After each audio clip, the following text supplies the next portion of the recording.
Welcome back, students. I'm Josna Dethe from Pioneer Public School. Let's start English Literature, Chapter 1. When Daddy started playing ping pong. Now, this story is about a child's father. The father's childhood days when he loved playing ping pong. Let's watch a video to know this story in detail. How Daddy Played Ping Pong by Alexander Raskin. When Daddy was a little schoolboy, a new game was invented. It was called ping pong. Nowadays, lots of children play ping pong. But in those days, ping pong was all the rage. It was played from morning till night in every school and courtyard, on tables, benches, grand pianos, and on the floor. Some even played at night. Many kids forgot that anything else existed except ping pong. There were ping pong matches in Little Daddy's school every single day.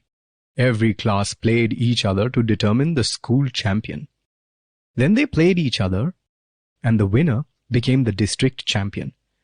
Then there was a city tournament, when Moscow and Leningrad played each other. Little Daddy was amazed.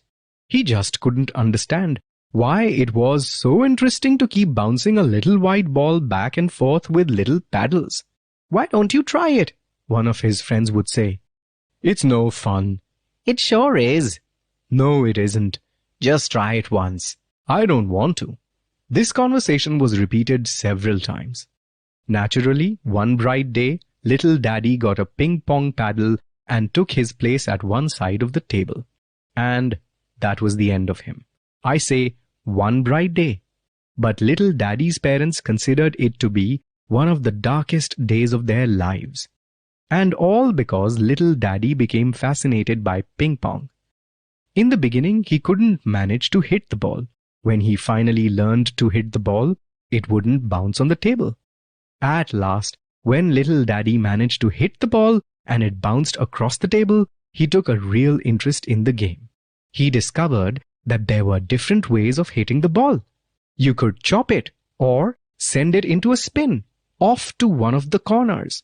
A good player could make the ball bounce on the part of his opponent's side of the table that was the hardest to reach.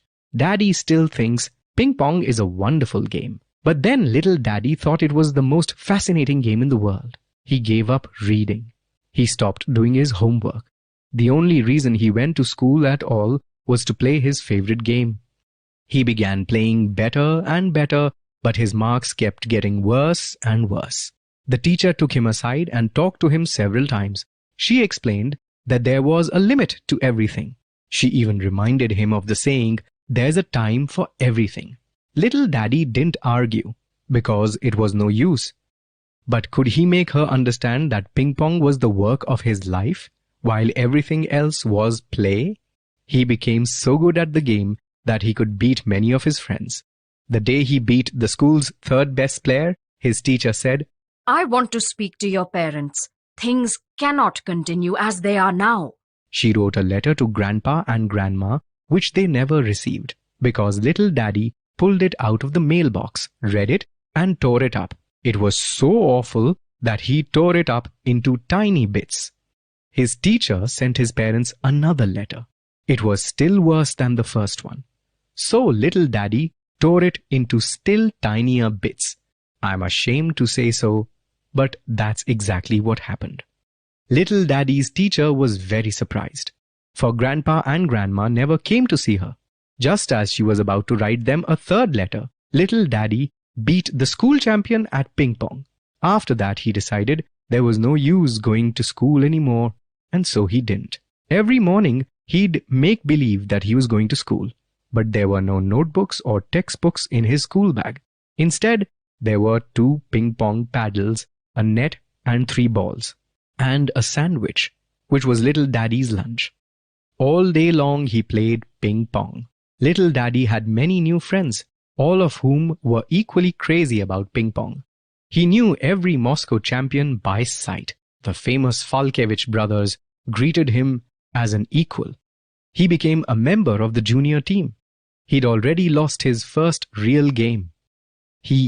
At this point, his teacher, having received no answer to her letters and missing Little Daddy in class, went to see him. Little Daddy was not at home. Grandma and Grandpa were, though.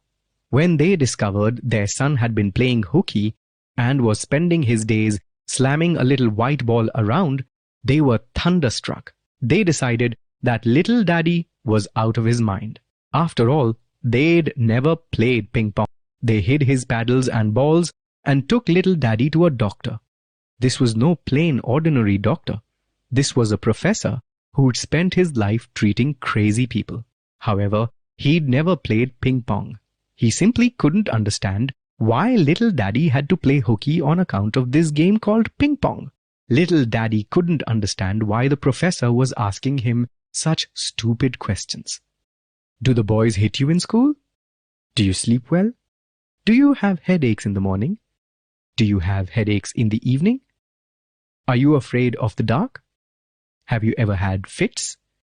Have you ever been unconscious? Naturally, Little Daddy said no to every one of them. Then the professor continued. Do you like your school? Do you like your teacher? Do you have friends in school? Boys? Girls? And now Little Daddy said yes to every question. Is there a girl you like better than the rest? The professor asked. This made Little Daddy mad. Why do you keep asking me all these questions? I was playing hooky so I could play ping pong. And your questions have nothing to do with anything. All right, the professor said. What do you intend to do now? Play ping pong, Little Daddy replied. Do you know how this might all end? Have you ever thought of the future? Sure, Little Daddy said. Our team might win the Moscow tournament. I'm serious, this professor snapped. So am I, said Little Daddy. Then the professor shrugged. He put some drops into a glass of water and said, Here, drink this, to Little Daddy. I don't want to, said Little Daddy. I'm not sick. But I am, said the professor and drank the medicine himself. Then he added in a whisper, If I talk your parents into letting you play through the season, do you promise you'll go back to school in September? Yes, said Little Daddy. Then the professor summoned Grandpa and Grandma. He said, The boy is absolutely sane. Let him play ping pong. He's missed most of the term anyway, and he took some more medicine. And so Little Daddy and his parents went home. Little Daddy's team didn't win the tournament, but it did take second place, and Daddy still insists that the year was not wasted. He realized that ping pong wasn't the most important thing in the world. He even began to miss his school. He went back the following September and eventually graduated. Many years passed. His old paddle is still on the top shelf of the cupboard. Grandpa and Grandma still shudder at the sight of it, but Daddy looks at it fondly. It was certainly silly to drop out of school because of ping pong. Everybody smiles when they hear this story. So does Daddy. And yet, ping pong is a very good game. I'll write about it someday. But when Daddy saw that his daughter had taken an interest in ping pong, he became very worried. However, he was relieved to see that she wasn't going to drop out of school on account of it, though she did become the school champion. That's when Daddy finally understood how Grandpa and Grandma had felt, and he hid his old paddle in a far corner of the cupboard. But he takes it out sometimes and recalls his ping pong days.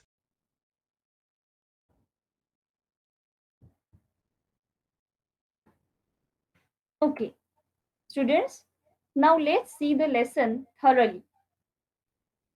How did Daddy's view on ping pong change? What brought about this change? Daddy realized that ping pong was not the most important thing in the world. The change came about after his team played the Moscow tournament and took second place. By then, he had begun to miss his school a little, and the worst of his obsession had subsided. By was the day when Daddy started playing ping pong, considered bright for little Daddy and dark for his parents. The day was bright for Daddy because it marked the start of his obsession with ping pong, a phase he went through while at school. Though his obsession faded after some time, even as an adult, he never felt that the year was wasted. However, for his parents, that phase in their son's life was dark because it was a time that left them worried and confused. Daddy nearly dropped out of school and they had to take him to see a psychiatrist because his behavior was so abnormal. Hence, from their point of view, that was a dark time.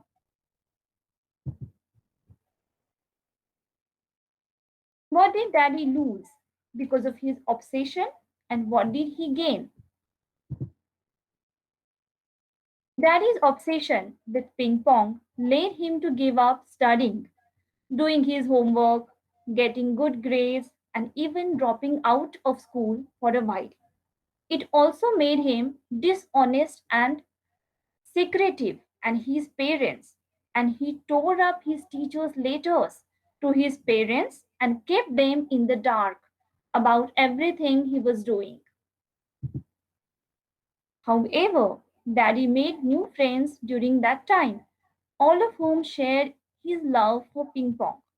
He became a member of the junior team, knew every Moscow champion by sight, and was greeted as an equal by the famous Falkevich brothers.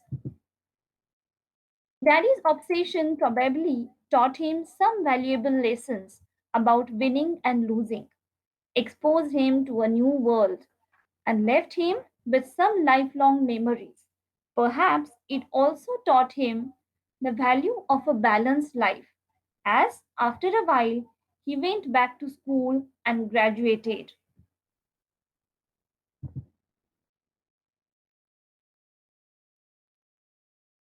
How did the teacher try to help Daddy? Why did she not succeed at first?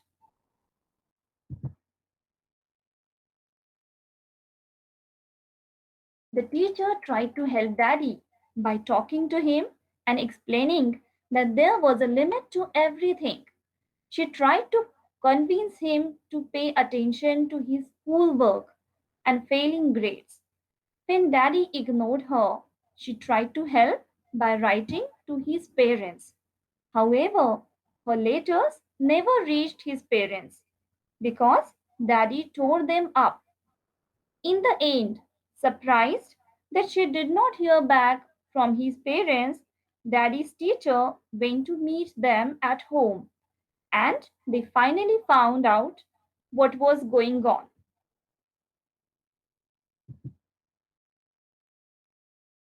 What doctor did the parents take Daddy to? What did the doctor first presume was wrong with Daddy?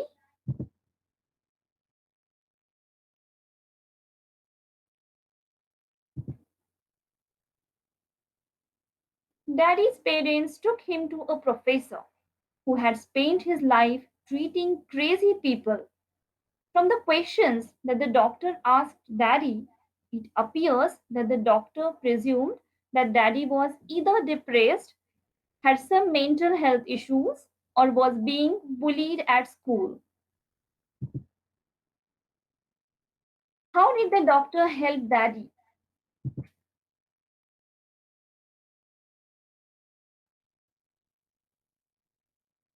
The professor helped Daddy by realizing that he was in sound mental health and understanding that he just needed to work off his obsession.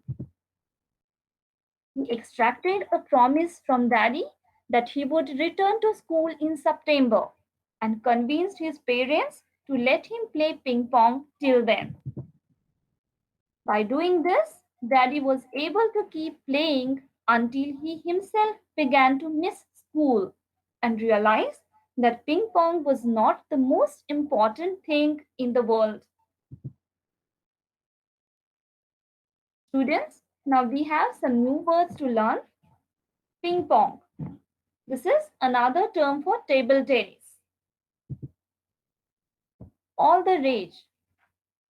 The meaning is popular. the end of him, his downfall. Playing hooky, meaning to avoid or skip school or work without permission. Now let's summarize the lesson. Ping pong was invented, but Daddy was not interested in the game. However, once Daddy learned it, he became obsessed with playing. The teacher was worried, so she tried to reason with him and even wrote to his parents. However, the parents did not discover it for a while because Daddy would intercept the letters and tear them up. The parents discovered only when the teacher went to speak to them in person. The parents took Daddy to the doctor who treated crazy people. The doctor could help Daddy because he understood that Daddy just needed to be given some time to work off his obsession with ping pong. Daddy realized the agony his parents had gone through when his own daughter became interested in ping pong. So, this was all about this lesson. Thank you.